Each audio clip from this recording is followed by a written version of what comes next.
چلو السلام علیکم میرے بھائیوں، یہ پیچھے جو آپ دیکھ رہے ہیں یہ ہے، اسے کہتے ہیں آیا صوفیہ۔ آیا صوفیہ اس کا ترک زبان میں کہتے ہیں آیا صوفیہ، اور اس کو جو اس کا پرانا اولڈ نیم ہے وہ ہے سینٹ صوفیہ، سینٹ صوفیہ۔ عیسائیوں کی مقدس جگہ جو ہے وہ یہ ہے۔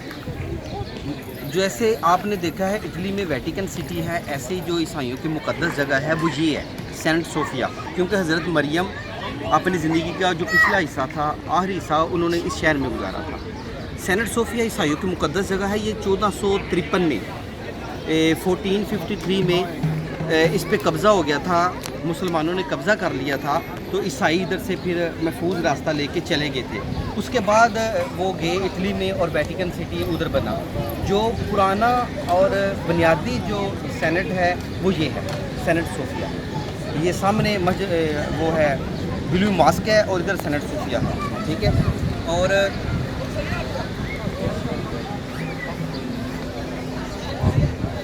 اور آپ یہ دیکھیں کہ کیونکہ ترکی جو ہے کافی ترقی یافتہ ہے، اور جو پوری دنیا کے عیسائی ہیں وہ ابھی بھی یہی چاہتے ہیں کہ کسی طرح اس پہ قبضہ ہو جائے، ہم اپنا ویٹیکن سٹی واپس لے لیں۔ یہ ویٹیکن سٹی ہے۔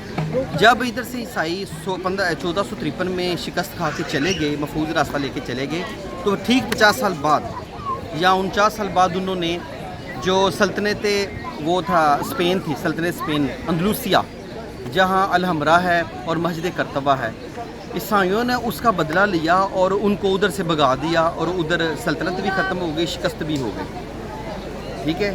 یہ بہت پرانی بات ہے۔ ابھی